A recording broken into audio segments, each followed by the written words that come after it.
Hi, my name is Franklin Cruz. I am a writer and artist here in Denver, Colorado, and I'm happy to partner with the Clyfford Still Museum today to bring you this story time. So please sit back, get comfy, bring your family around, and enjoy.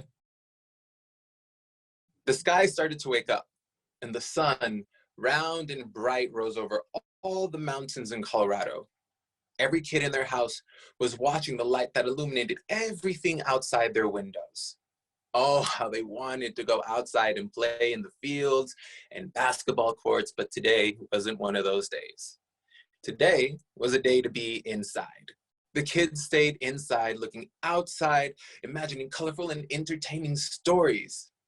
But what would they do? They already counted all the cars that passed by.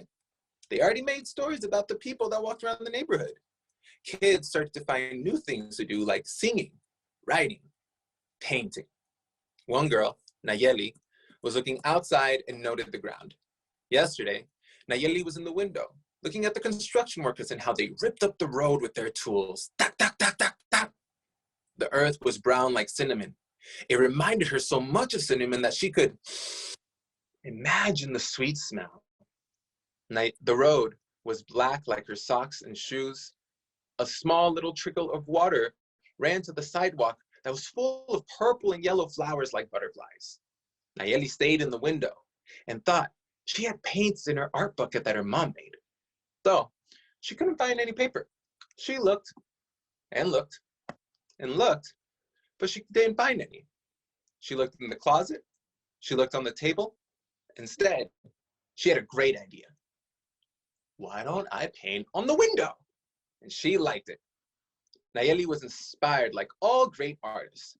She grabbed her paint, looking outside at the dirt that was brown like cinnamon, at the road that was black like her socks and shoes, the trickle of water that was blue like the sky, and the flowers that were purple and yellow like butterflies.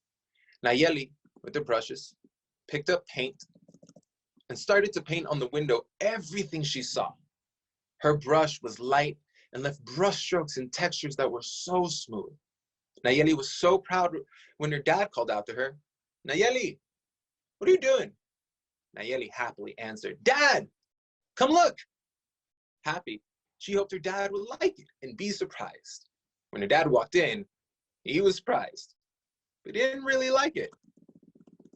"Nayeli, mija, it's better to paint on paper." She smiled, and her dad did too. He understood that Nayeli wanted to play and was surprised how much Nayeli painted like the famous painter Clyfford Still.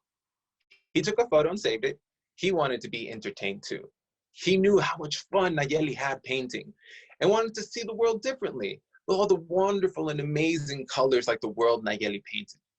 His daughter wanted to paint so much. "Next time though," he started, "just ask me for paper."